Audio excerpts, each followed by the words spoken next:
So first question, as usual, to crack on with, how ready are you for this season to start? Oh, we're very excited as a group to get underway. We've had a really decent pre-season, I feel, so far. Obviously had a good 6 weeks leading up to Christmas, and then we've come in obviously after the Christmas break and had a good few weeks now building up to this first game. So I just think we've progressed nicely. Are we going to be the finished product at this stage? No, we know that, but we certainly feel that we're in a better place, at this stage of where we need to be in pre-season compared to where we were 12 months ago. So, really excited now to see how the team comes together. Obviously we've got a core of last year's squad that understand what we're about, and obviously these new guys now that are fitting into the puzzle. It'll be just interesting to see how they adapt and perform on the weekend. So, really looking forward to it. As you say, not the finished article yet. Game one, of course you're not going to be the finished article. How about your squad? How much of a finished article as such is your squad at this point? Look, I think it's coming together nicely. I think what we've had this pre-season is we've had the luxury of being able to build some genuine combinations. We've been able to have people in sort of their set roles and positions throughout the duration of that. So that's allowed guys to just pick up those little traits of one another and understanding and that chemistry, so to speak. So. Really looking forward now to see it in a live scenario. So there's only so much you can simulate at training and through sort of some of the opposed sessions that we've had. But it'll be nice to see how it all comes together in an actual game scenario now. And putting that squad together, this is an obvious question, but how important after last season was strength in depth in certain positions for you? No, I thought it was really key, and we, obviously through discussions with Clint, we speak regularly and communicate around our recruitment retention strategy and processes, and we felt it was really important that we had a little bit more strength in depth, to not only just give us that little bit of comfort, I guess, if we did get some injuries, but also to continue to challenge one another and to continue to grow and develop and progress this team. So, I certainly feel, by having that, it's certainly brought the best out of each other at training. We've certainly lifted our levels, which is great, and hopefully that will translate into our performances on the field. You've not gone for pre-season friendlies this year, but you've had the contested training sessions. Yeah. Why did you make that decision? Just don't think we need any more games, Sharon, if I'm honest with you. And I think when you look at it, you've got 26 rounds, potentially the playoffs at the end of that. And how many games you have in that, who knows? Could be anywhere from sort of 1 to another sort of 3 games. You've then got the cup competitions, and we know we've got a minimum of at least 2 1895 Cup games, potentially more. And then you've got your Challenge Cup in there as well. I just think, for part-time semi-professional players, we could. I worked it out. I think if we played in every single game and every competition, we play 40 games. It's just, do we need another 2 friendlies? I don't think so. So what did you gain then from the training sessions? What we gained from the training sessions, obviously it's not a live combat scenario, so you're not probably getting that genuine ruck speed that you would in a friendly fixture. But what you get to see is players, do they understand your defensive systems and structure? Are they understanding our attacking systems and structure, and getting into the right positions and executing some good decisions under a little bit more pressure than what you'd normally entail. So, but on the whole, I was pretty happy with the 2 hit-outs we had. We had one against a Super League club and one against a League One club. But I thought in both games we saw progression from the first to the second, and that's what it's about. And this week against Newcastle, we just need to see progression again and just keep building as we go week to week leading into the season. Do you feel that you lose anything by having the contested training sessions in terms of contact and I suppose building up players being used to being hit again like they are during the season? Yeah, look, we still do some contact work in training. So, and we've also got to be aware too now under these new sort of guidelines from the RFL, we've got to be smart with our collision and contact at training. So actually, I think a lot of clubs now will probably be doing the same thing, have to reduce that level of collision and contact at training, and I think ultimately it probably will get less and less, so we're probably already in the process of transitioning to that, But yeah, look, even though those opposed games aren't full-on games, there is still a bit of contact there. You are getting body on body and whatnot. You're just not getting that full collision as such and going to ground as much, So, but yeah, it is what it is, and I'm sure we'll be well prepared come the weekend. So game one, full squad available? Pretty much. We've obviously got a couple of guys injured, but we're pretty much full available. Whether we go that way and pick our full strength, we'll see. Yeah, we'll be pretty much close to full strength. One or two, I guess, coming back still from things picked up last year. Bailey Antrobus, for instance. Yeah. How are that sort of group coming on? Going really, really well. They're progressing really, really well.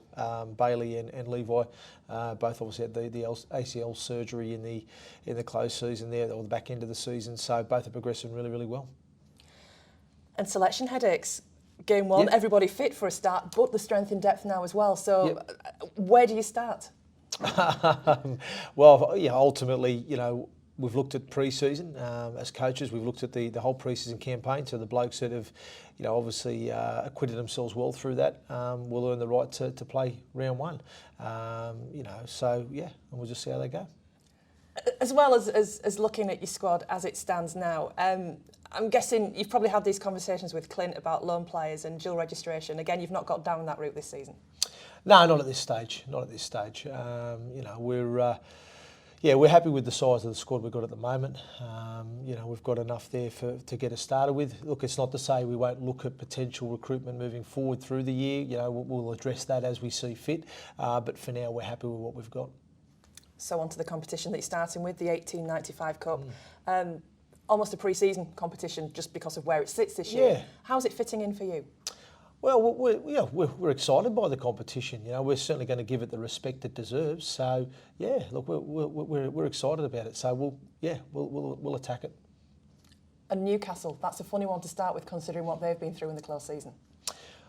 I don't know why it's funny, but it's just obviously it's a different challenge, isn't it? Obviously they've obviously. Well, look like they weren't going to cease to exist at one point, so they've done a tremendous job there, and hats off to Keith Christie and the rest of the people behind the scenes up there that have managed to rally around, and the supporters that have backed it, and obviously Chris Thorman, who stayed loyal and to coach the team. So, we're really, really pleased that Newcastle have managed to get to the start line, I guess. We don't know what sort of side they'll have out. I don't know what their recruitment's been like, but one thing I do know is they'll be well coached, and they'll give a good account of themselves. So. We were under no false illusions that come Saturday, it's we've got to show them the respect they deserve. They're a great club, and they're certainly going to be out there to compete hard. So we're just got to make sure we worry about ourselves and try and just deliver a performance that we're happy with to our standards, and then we can just hopefully the result takes care of itself, and then we can progress and build into the next week. And for the first hit out, what would that performance look like to reach your standards? Just things that we've been working on at training, basically, and we've got our process in place, so we want to make sure we execute that well and deliver on that, and obviously, execute some of the stuff that we've been working on defensively and offensively at training. So, if we hit those sort of markers and targets, then we'll be happy with that. Lovely, thank you. So just going back to squad numbers, I know they've not all fully been announced yet, but what's been your thought process behind choosing them particular squad numbers this season? A lot of it's been based on what I've seen at training. So obviously we've had a number of players that have sort of not been available for training. Like you look at the likes of Bailey Antrobus, he's at 25 because he's not going to be coming back till sort of mid-season. So it's probably a reflection of certainly where as coaches we see players fitting into the team and squad, but also there's an element of reward for what we've seen at training as well. And what did you want to achieve with your off-season recruitment? I know you've brought in 10 new players, so it's definitely a lot more strength and depth this season. Yeah, well, I think when we looked at it, I think it's important that we retained a core of the group. We didn't need to make drastic changes. We think we've got a core there from last season that have established themselves well and have made really good progression over the last 12 months.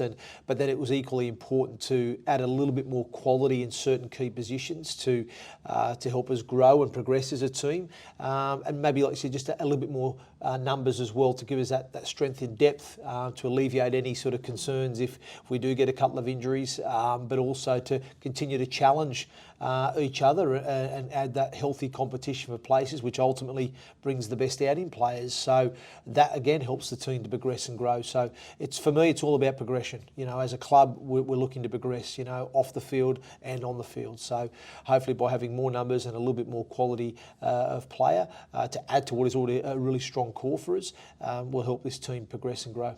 And obviously that's going to throw up a selection headache that you didn't really have much last No, season. I didn't. Is that something that you're quite looking forward to? Yeah, absolutely. It's great. It's a great position to be in. As a coach, and any coach will tell you that you'd rather be in a position where you got to have some tough decisions to make, rather than being in a position where you're kind of almost trying to move the pieces that what you've got left to get the best fit. So no, it's a nice headache to have, and I'm certainly going to have plenty of those this year.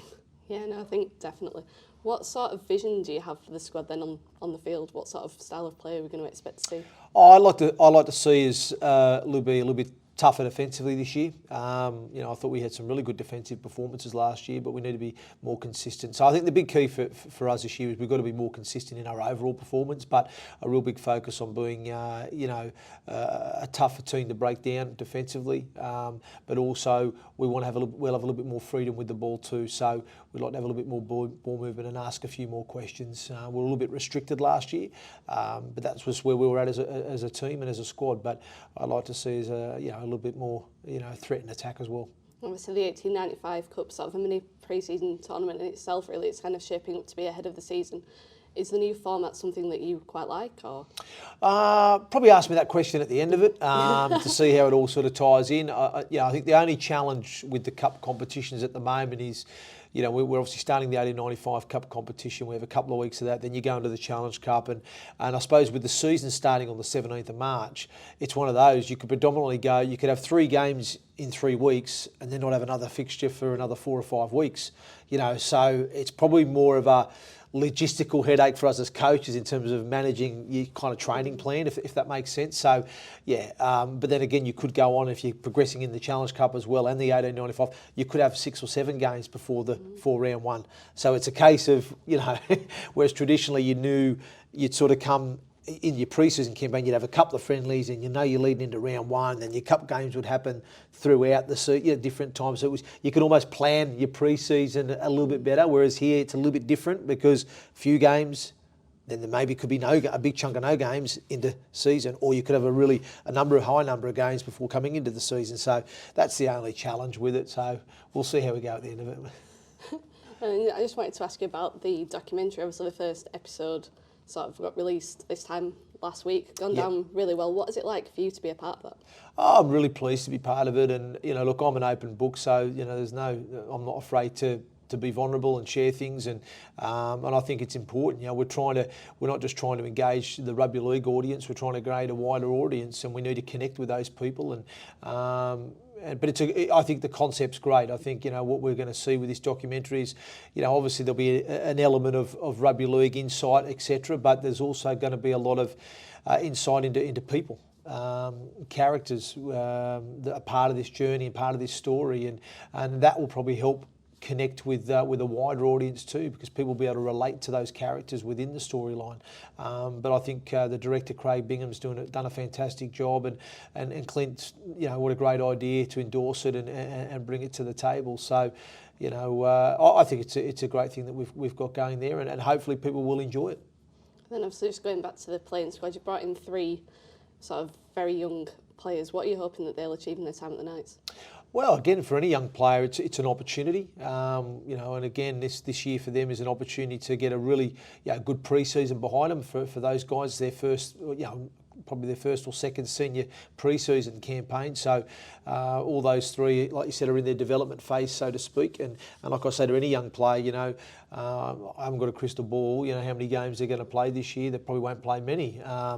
But it's about getting a really good pre-season behind you with good players around you to help learn and develop, and then do the best you can in the games you get an opportunity in, and then hopefully then next year, if they're still with us, they progress again, and it's a journey for them.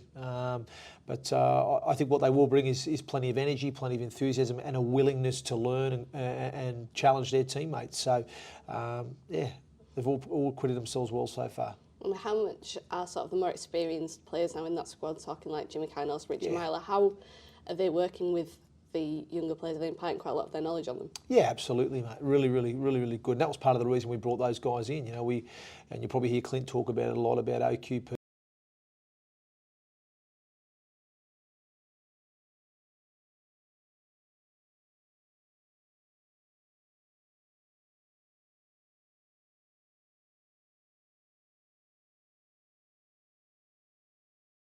terms of getting around, helping the younger players. But even our established guys that are already here, in terms of Liam Harris and people like that, they've been great as well. So we've got a real good sort of team ethos here. The real willingness to support one another and help each other develop and grow, because we know that's what's needed.